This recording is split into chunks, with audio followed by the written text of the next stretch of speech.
ओ मंगल भवन अमंगल हारी, द्रवहु सुदशरथ अजर बिहारी।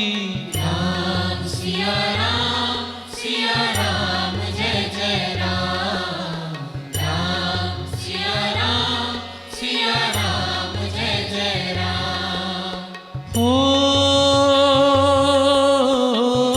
हरि अनंत हरि कथानंता,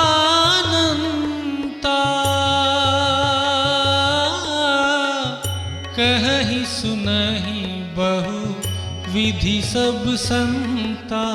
राम सिया राम जय जय राम। राम सिया राम जय जय राम।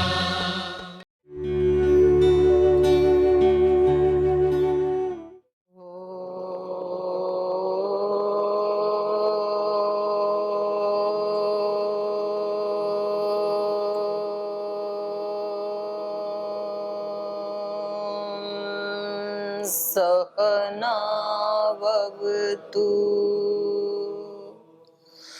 सहनौ भुनक्तु सह वीर्यं करवावहै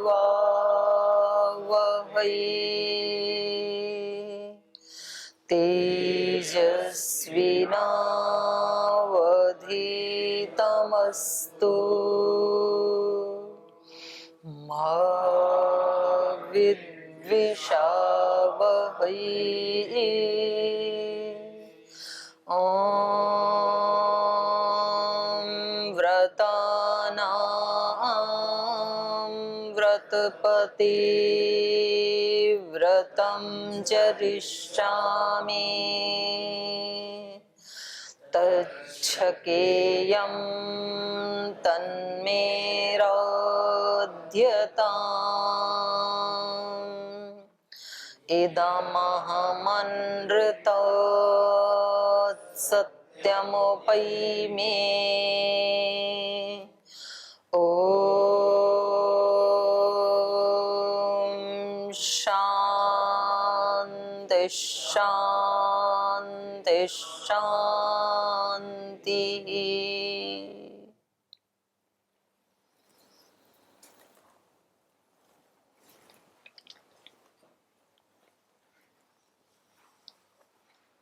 वाल्मीकि रामायण की अयोध्या कांड का 40वां सर्ग।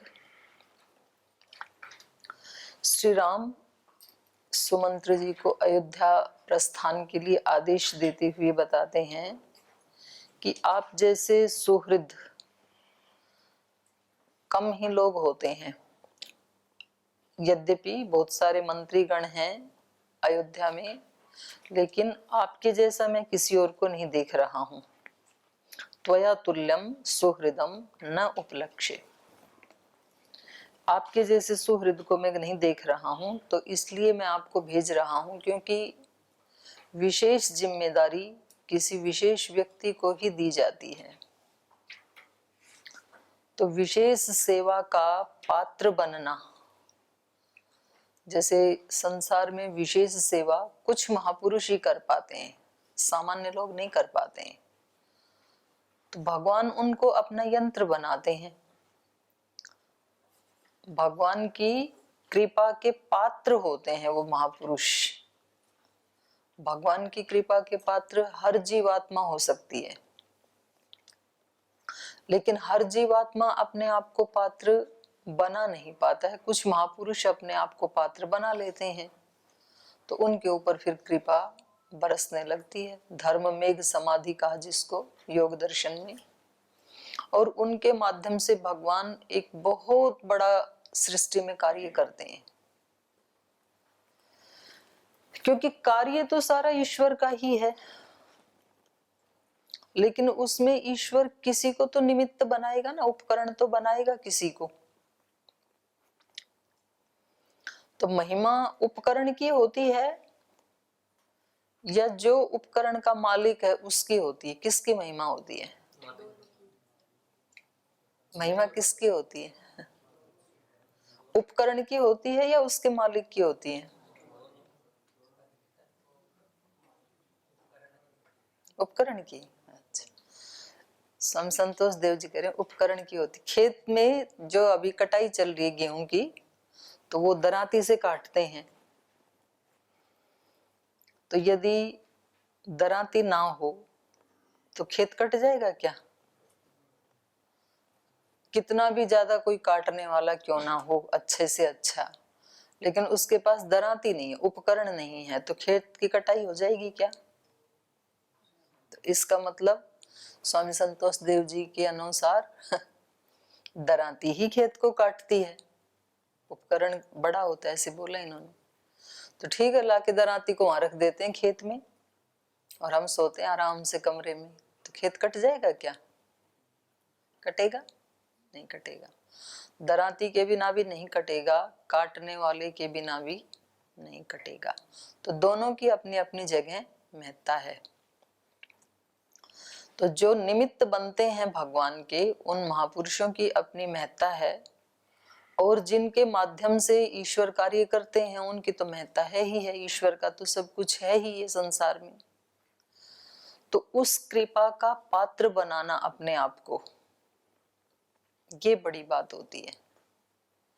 फिर तो उनके माध्यम से ये कार्य तो सारा ईश्वर का ही है। तो आपने सुना होगा कि जैसे श्रद्धेय स्वामी जी महाराज कभी कोई बात बोलते हैं कि हमारा ये लक्ष्य है आगे का, हम ऐसा देश बनाना चाहते हैं, हम ऐसी मनुष्य जाति को अपग्रेड करना चाहते हैं, ऐसे संस्कार देना चाहते हैं। तो फिर बहुत लोग कहते हैं जी ये सपना तो हमारे गुरुजी का भी था, जी ये सपना तो हमारे दादाजी का भी था, ये सपना तो हमारे नाना जी का भी था।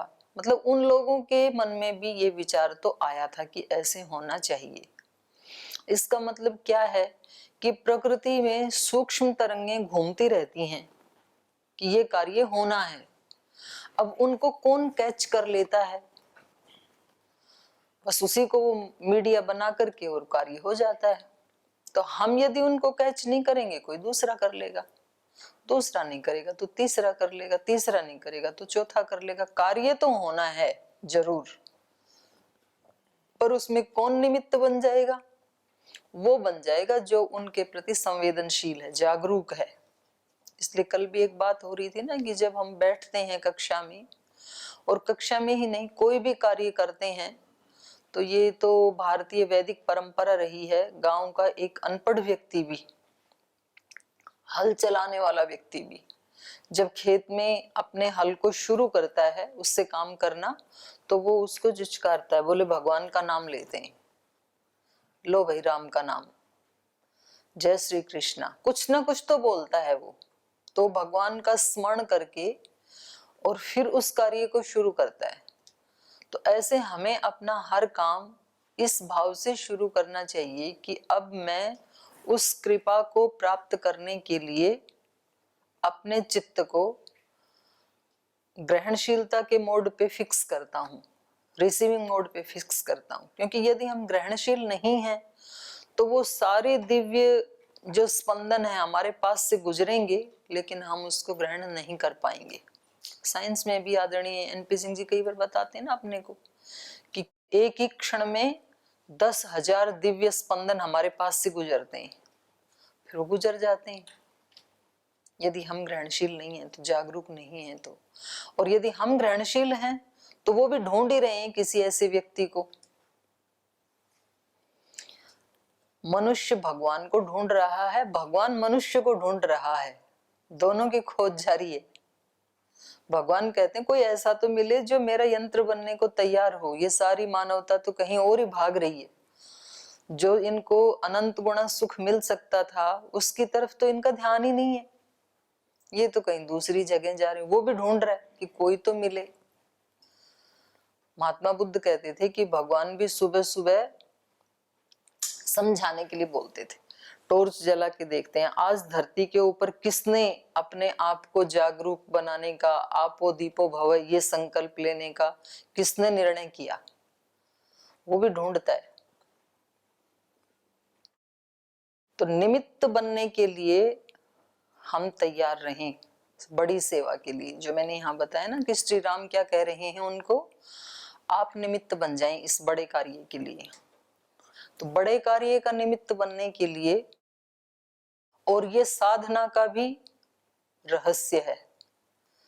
गीता में भगवान कृष्ण अर्जुन को एक बात कहते हैं। अर्जुन जो है, जैसे दूसरे अध्याय के 7वें श्लोक में कहते हैं कि मैं आपकी शरण में हूं,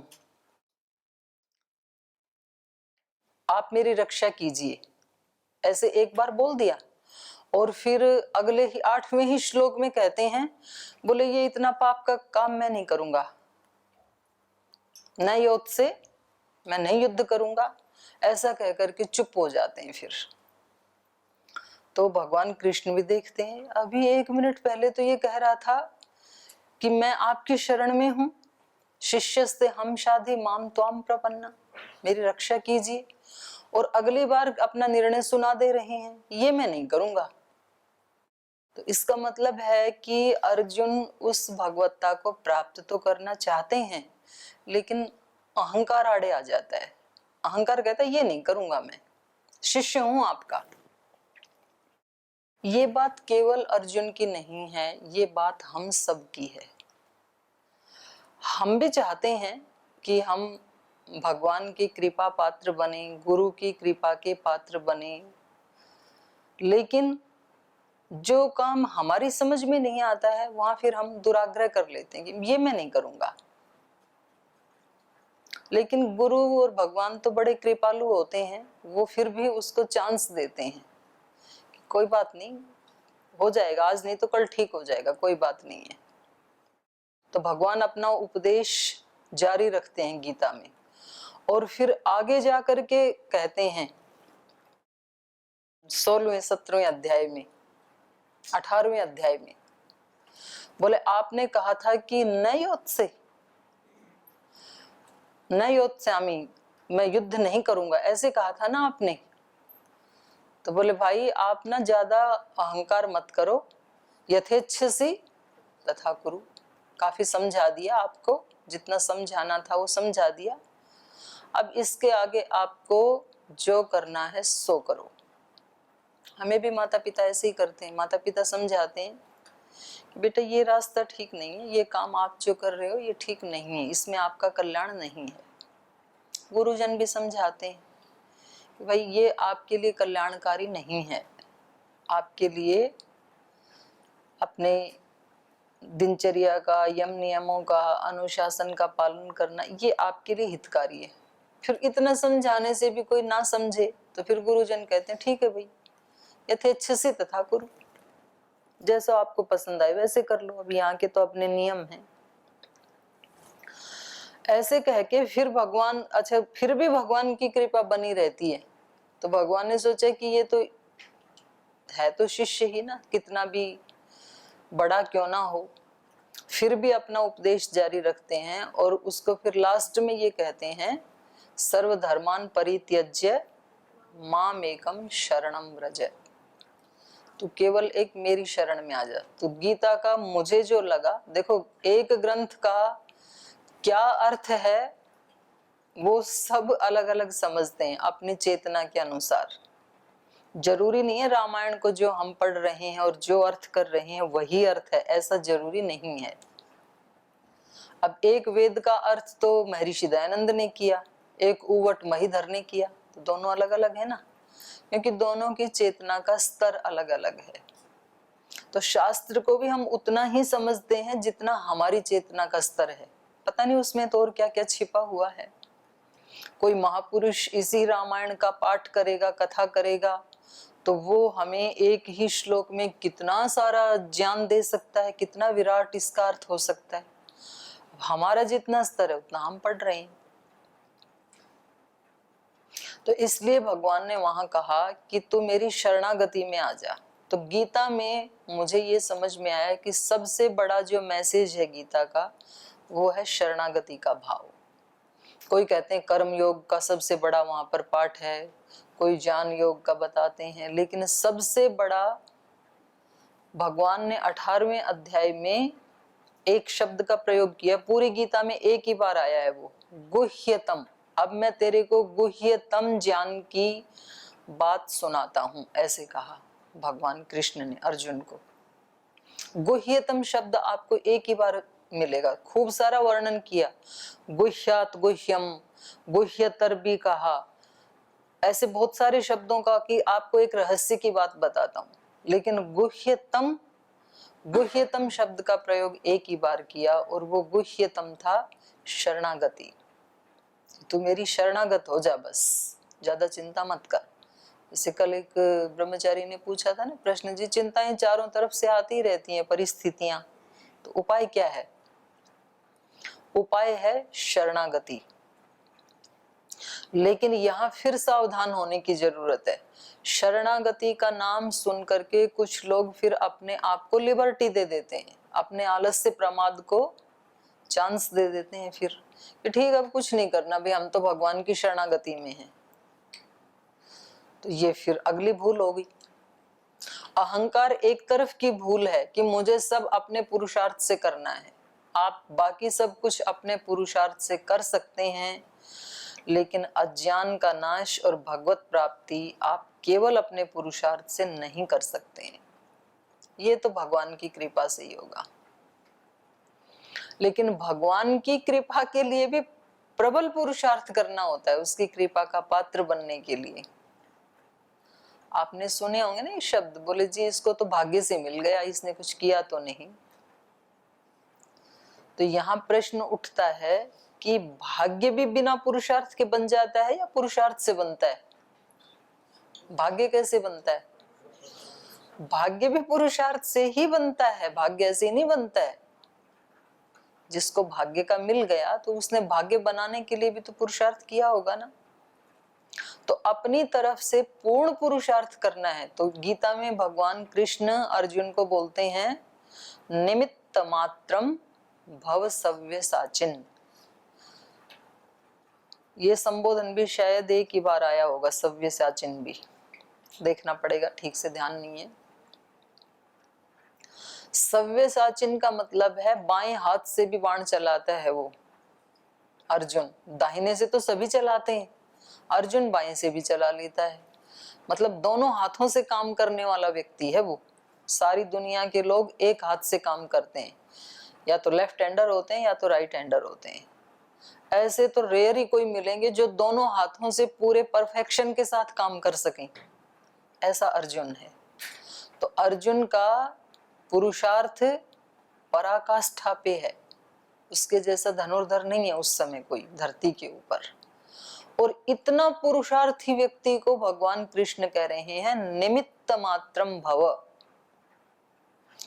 यद्यपि तो पुरुषार्थ की पराकाष्ठा में जीता है, लेकिन उसका भी अहंकार नहीं करना है।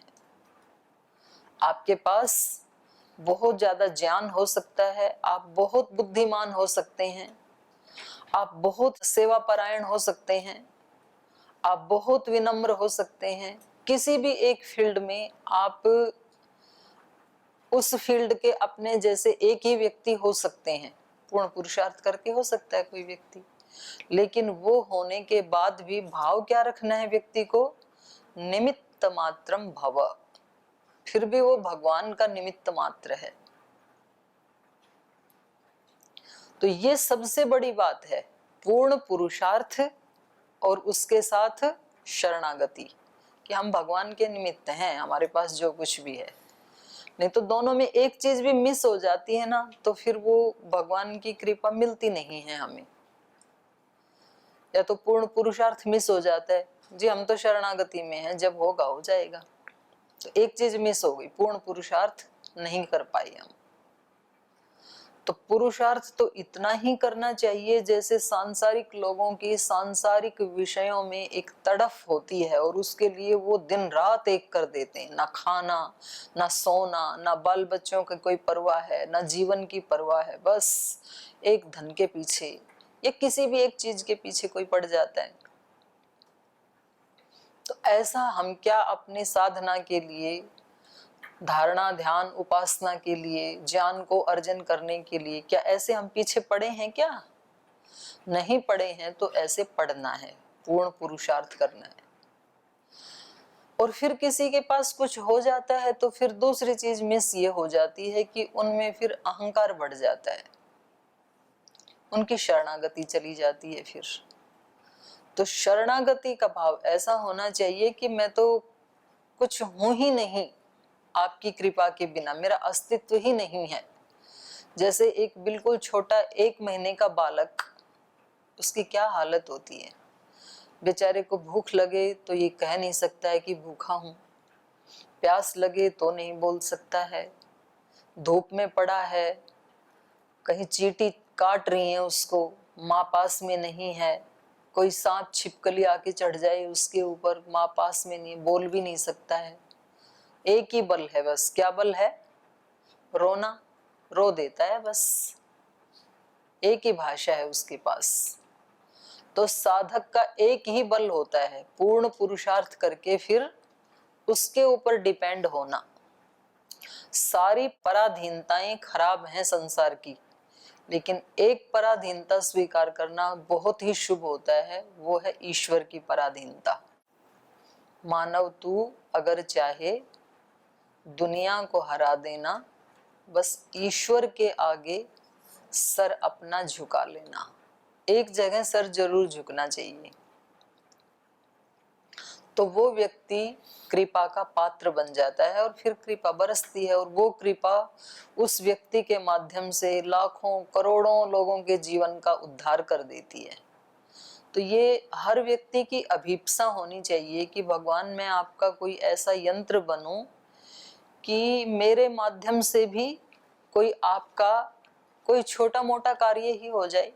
महापुरुषों के माध्यम से तो महान कार्य होते हैं, पर मैं कहीं उन सेवकों का ही सेवक बन जाऊं, इतना निमित्त तो बन जाऊं मैं आपके कार्य में।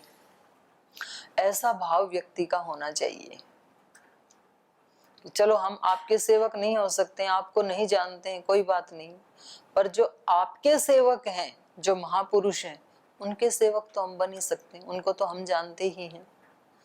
तो हम आपके भक्तों के ही भक्त बन जाएं कम से कम, तो फिर उस व्यक्ति के ऊपर कृपा बरसती है। तो यहाँ सुमंत्र जो हैं वो महाराजा दशरथ के भी कृपा के पात्र हैं और श्री राम के भी कृपा के पात्र हैं। श्री राम जिस व्यक्ति को ये कह रहे हैं कि मैं आपकी तुलना में किसी दूसरे व्यक्ति को आप जैसी योग्यता वाला नहीं मानता हूं, ये बहुत बड़ी बात है। इतना बड़ा महापुरुष जिसके गुण को रिकॉग्नाइज कर रहा है और जिसको एक विशेष व्यक्ति मान रहे हैं, ये अपने आप में बहुत बड़ी बात है। कहते हैं ना, भी दृष्टि में आ गया। जैसे श्रद्धेय स्वामी सोमानंद जी महाराज थे नूरगढ़ आश्रम में, तो वो बोलते थे मैं तो भगवान की पकड़ में आ गया। जैसे कोई कोई बच्चा जिसमें बहुत गंदा हो रखा है, धूल मिट्टी में खेलता रहता है और माँ की पकड़ में नहीं आता है, माँ उसको साफ करना चाहती है, वो भाग जाता है फिर इधर उधर, और ऐसे ही धूल मिट्टी में सना रहता है। फिर किसी दिन एक दिन माँ भी उसके पीछे दौड़ के उसको पकड़ के और जबरदस्ती नहला देती है, और उसको साबुन लगा के, वो आंखों में साबुन जाता है, रोता है, छटपटाता है, तो उसको 1-2 थप्पड़ मार के और पकड़ के जबरदस्ती नहला देती, तो सारा उतर गया फिर मैल। तो ऐसे भगवान वो बोलते थे, ऐसे श्रद्धेय स्वामी जी महाराज बोलते थे कि भाई मैं तो भगवान की पकड़ में आ गया, मैंने तो बहुत छुड़ा छुड़ा के भागा, मैं तो इधर उधर, मुझे तो बहुत चीजें अच्छी लगती थी इधर उधर, लेकिन भगवान की अहेतु की कृपा ने मेरे को पकड़ लिया और मेरे को नहला दिया। मुक्त हुए हम धरा धाम में, ऐसे उन्होंने एक शिलालेख लिखा हुआ है। मलताप त्रय को धो चुके हैं, ओम के हम हो चुके हैं। भजन भी गाते हैं ना, उन्हीं का भजन है ये। उन्होंने अपने आश्रम में शिलालेख पे भी लिखा है, धन्य हो गई धरा धाम में। तो भगवान की हम पकड़ में आ गए, हमारी तो क्या औकात थी, उन्होंने हमें पकड़ दिया। तो ऐसे किसी महापुरुष की पकड़ में आ जाना, तो ये भी तो साधना का ही फल है ना। तो सुमंत्र श्री राम की दृष्टि की पकड़ में आ गई, तो श्री राम उनको कह रहे हैं कि इक्ष्वाकु कुल में मैं आपके समान किसी को सुहृद नहीं मानता हूं। इस कुल का सबसे ज्यादा कोई सुहृद व्यक्ति हो सकता है तो वो मैं आपको मानता हूं। आप ऐसा जीवन जिए कि श्रद्धेय स्वामी जी महाराज कहें कि भाई पतंजलि का सुहृद मैं आपके जैसा और किसी को नहीं मानता हूं। इस गुरुकुल का सुहृद आपके समान मैं किसी और को नहीं मानता हूं। माने आप सबसे ज्यादा सुहृद हैं इस गुरुकुल परिवार के, आप सबसे ज्यादा सुहृद हैं इस पतंजलि योगपीठ के। तो उसके लिए ये शब्द सुनने के लिए उस व्यक्ति को बहुत तप करना पड़ेगा, बहुत प्रामाणिक जीवन जीना पड़ेगा। और बस वो जीने लग जाए फिर उसकी सुगंध तो इधर उधर से अपने आप ही पहुंच जाती है। भगवान के पास भी, गुरु के पास भी, समाज के पास भी उसकी चिंता नहीं करनी है। तो ये बहुत सुंदर प्रसंग चल रहा है। सुमंत्र कहते हैं कि आपसे वंचित होकर के तो हम मरे जैसे ही हो गए। तो श्री राम कह रहे हैं कि नहीं, तुम ऐसा मत समझो, तुम जहां कहीं भी हैं रहोगे, मेरी कृपा तुम्हारे साथ है। और आपको तो मैं इसलिए भेज रहा हूं कि मैं इस इक्ष्वाकु कुल में आपके जैसा सुहृद किसी और को नहीं मानता हूं, इसलिए आपको भेजा जा रहा है। तो जाने वाला व्यक्ति बड़े गौरव के साथ चला जाएगा। दुख तो होगा उसको जाने का, लेकिन तो भी अंदर से एक शक्ति को लेकर के जाएगा। ये प्रसंग चल रहा है। तो पीछे के पार्ट से आपका कोई प्रश्न है तो पूछ सकते हैं, फिर आगे चलेंगे। जी ओम गुरु प्रणाम। अभी बात कर रहे थे गुह्यतम की, तो ये 90वें अध्याय के प्रथम श्लोक में भी है, जिनमें विज्ञान योग, ज्ञान और विज्ञान योग के बारे में बता रहे हैं। यही तो है, और कहीं भी नहीं मिलेगा आपको। 15 में भी 15वें अध्याय के क्या है और 9वें अध्याय में क्या है? नहीं, गुह्य तमम है क्या? हाँ, तमम है। चलो धन्यवाद आपका। मेरी दृष्टि में वो ही था 15वें अध्याय वाला ही, एक ही बार आया ऐसे। तो चलो 2 बार आ गए, अच्छी बात है जी। ओम पिता। और कोई प्रश्न है किसी का? हो माता जी प्रणाम। मैंने एक जगह में पढ़ा था कि विद्या 2 प्रकार की होती है, भौतिक विद्या और आध्यात्मिक विद्या। ये दोनों विद्या से कौन सा श्रेष्ठ विद्या है? आपने कल भी एक ये ऐसा ही प्रश्न पूछा था कि भाई नहीं पढ़ेंगे तो क्या होगा ना, वैसा ही है ये, उसी से मिलता हुआ ही है ये। तो देखो, एक है आध्यात्मिक विद्या, उसमें बाहर की सांसारिक वस्तुओं का महत्व बहुत कम होता है, अंदर के भाव का महत्व ही सबसे ज्यादा होता है। अध्यात्म विद्या में एक झाड़ू लगाने वाली शबरी और एक राज चलाने वाले राजा जनक दोनों समान हैं। मतलब झाड़ू लगाना और राज चलाना, क्योंकि भाव दोनों का एक है ना, वो भगवान के निमित्त बन करके कार्य कर रहे हैं। तो आध्यात्मिक दृष्टि से दोनों में कोई अंतर नहीं है, लेकिन सांसारिक दृष्टि से दोनों में बहुत अंतर है। सांसारिक दृष्टि से महाराजा जनक बहुत सारे लोगों का भला कर सकते हैं, क्योंकि उनके पास ज्यादा संसाधन है सांसारिक दृष्टि से। लेकिन शबरी जो है वो बस उस रास्ते पे जाने वाले लोगों का ही भला कर सकती है। तो दोनों को ही धर्म माना है आध्यात्मिक ग्रंथों में, यह तो अभ्युदय निश्रेयस सिद्धि सधर्म।